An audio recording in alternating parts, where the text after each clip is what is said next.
So to start off today's video, I think I am not exaggerating when I tell you that the weather today is looking much better than the car.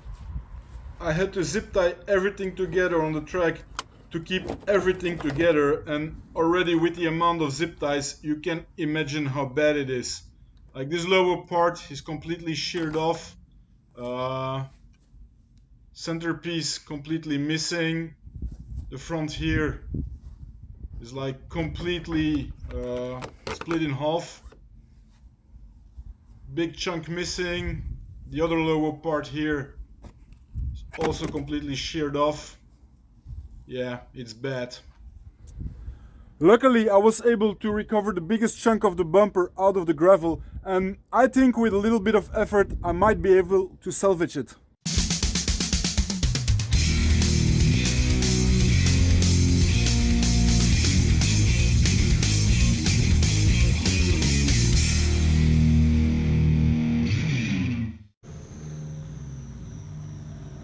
This is where it all happened. So I took the car out to the Folembray arena in France, and this track is so much fun. It is actually a motorbike racetrack where they allow us to drift a couple of weekends a year, and because it is a real racetrack, it is a mix of short and long turns combined with high-speed straight lines. By example, after this long straight lane here, there is this long turn to the left where I could really initiate the drift at over 100 kilometers an hour.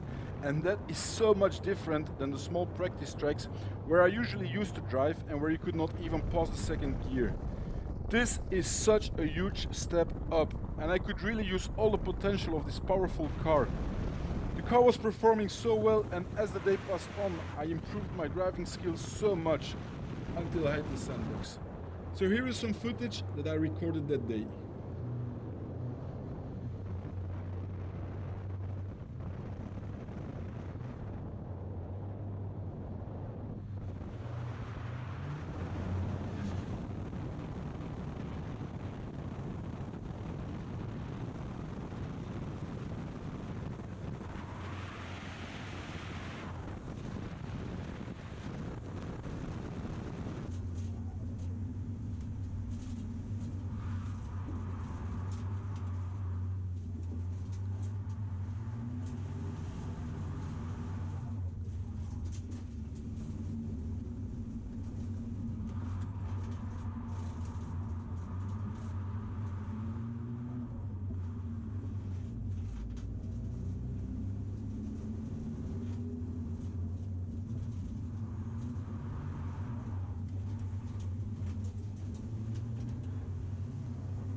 C'est où le garage? C'est ici?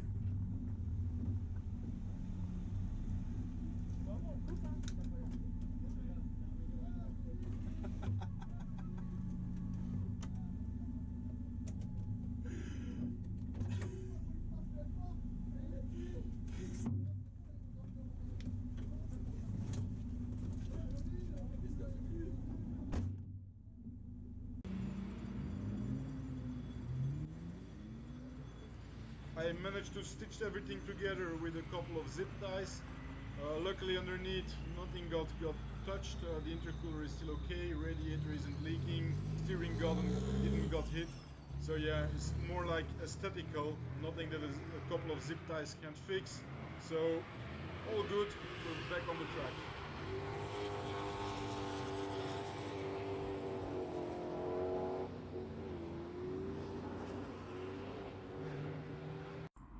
Okay, time to get the bumper off and get this fixed.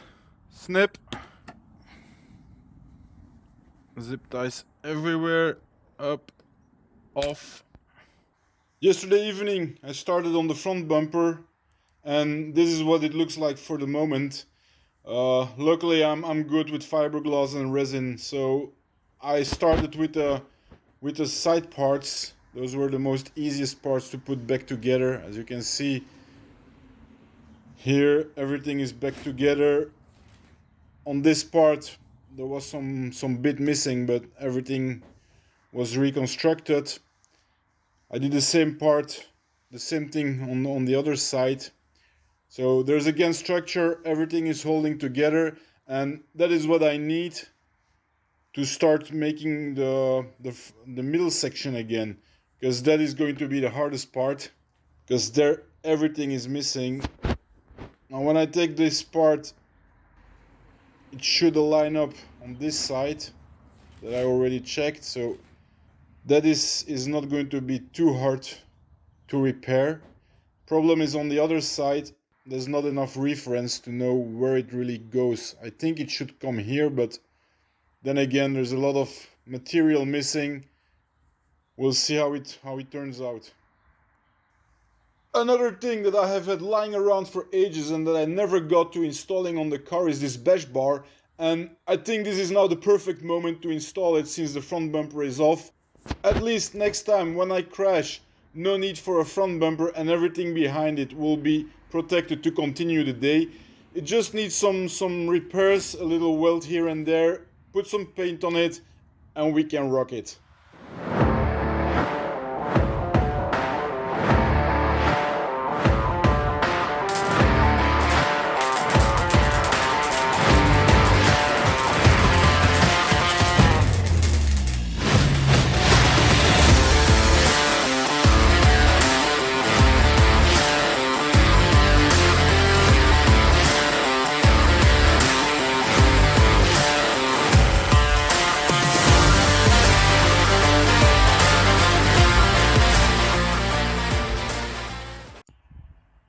If you thought the front was looking bad, we'll wait until I show you the rear of the car, because there also she suffered some damage.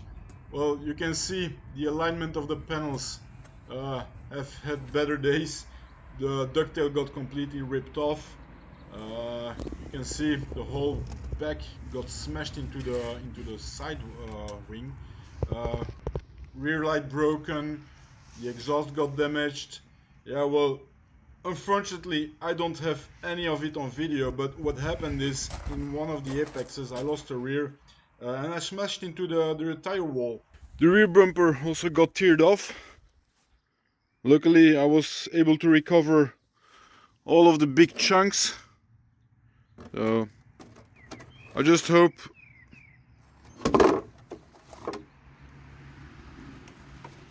don't know where they go, something like this.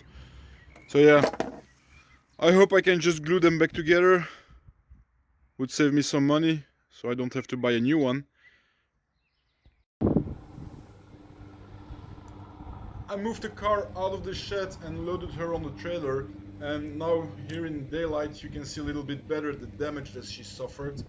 Well, it's almost like she got wider with the taillights sticking inside of these rear fenders. It's really nasty to see like this. Yeah, well, I'm gonna bring her to a good friend of mine, Tristan, and we will try to patch her up.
I got the car back in the shed, and yesterday with the hydraulic press we already got a big part of the dent out. Well, this is how it looks like after all day of panel beating and sanding.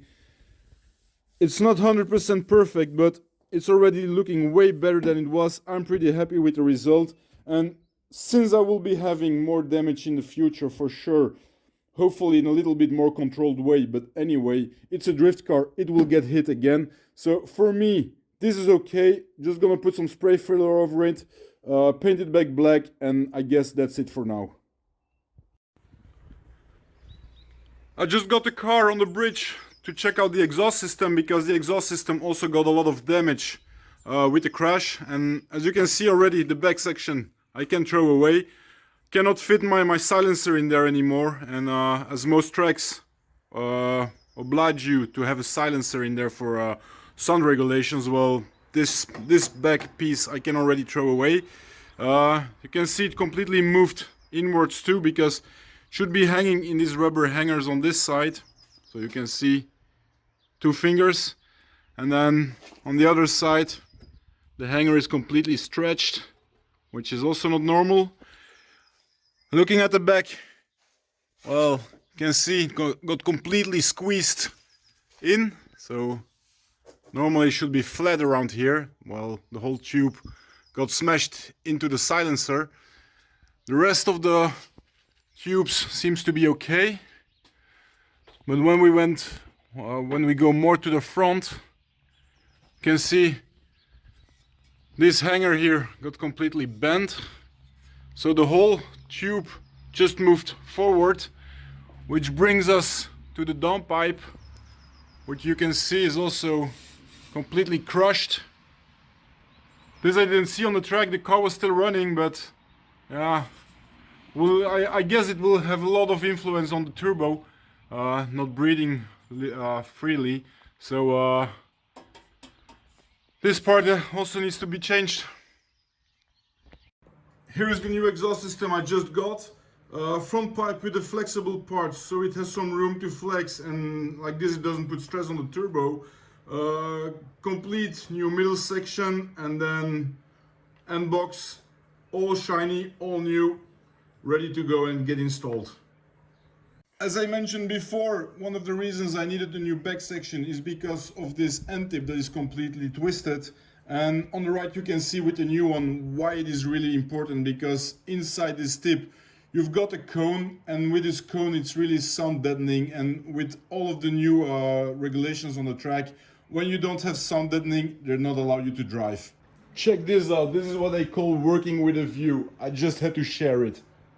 I thought that just installing the exhaust system would be an easy job and get me out of the woods and the car back on the road, and that was not true, because not only I bent the exhaust muffler and the downpipe, but as you can see, there's a lot more missing now, and that is because I also bent the elbow, which I didn't see at first, and I could not get it out with the turbo unit still inside of the car, because the way it is bent, I could not reach all of the bolts, so I needed to get the whole unit out. Luckily, I already got a new one, so when I put it on top, you can really see the way it is bent. So, getting this off, getting this back on, and then we will see how it suits.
Okay guys, so this is the current situation. In the past weeks I was able to repair most of the car. The rear is repainted, the dash bar got installed, which I already scratched by test mounting the front bumper anyway. The exhaust system is on and all the fiberglass from the bumpers and the ducktail got repaired. Thing is, I'm getting short on time because next week a new occasion to go drifting is at the horizon, and if I want to have the car ready by next week, well, I'm going to have to take some shortcuts. So what I'm going to do is I'm quickly going to paint this with a rattle can. It really is not my style, but I have to do it if I want to have the car ready. So thank you for watching and following the channel, and I'll be back with some more drift content.